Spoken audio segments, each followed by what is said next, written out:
Ayan, good morning mga ka-agri.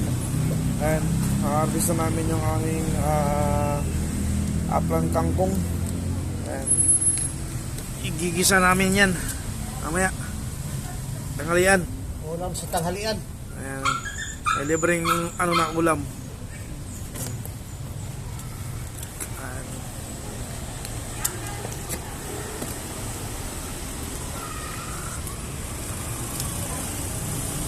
Sir, Kasi shout out. pag hindi kasi pinutol, hindi kaganda yung suloy. Ganun ba yun? Ha? Ayan na, madami na. So, ayan. Kita mo itong isa dalawang ano siya Ayan o.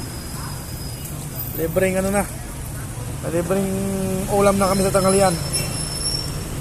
Upland kangkong.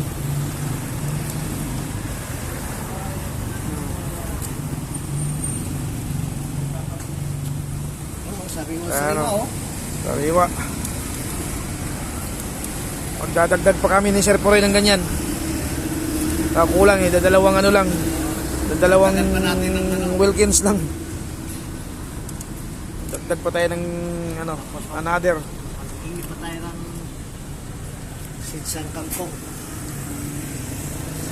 Pwede na rin yung mga 1.5 na ano. Maliit, 1.5. Maliit. Pwede na rin yun. Ito pa ano. Pwede niya. Konti lang. Mas maganda yung ganyan kalaki. Mas maganda. Para makabuilo. Mas maganda, mas malaki pa nga Mas maganda nga. Kung mayroon ng drum na lang eh. Kasi walang lupa. Walang problema, walang lupa. Ayan. Ang dami na. Ha? Sa palengke yan eh, 20 pesos na yan. Ang tala dito, libre na. Diba? Ayan, mayroon pa Ayan. Para lumago pa siya ng lumago. Diba? Magkano na yan sa palengke? 20 pesos? Ayos na. Ayos na ayan. At least para makabuilo siya uli. Ayos. Ayan, harvest na. Naka-harvest na kami.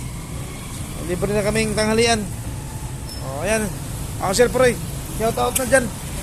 Yeah! Ayan yan na natira. Next week uli, meron yan. Okay, yan lang po. Yes. Maraming salamat.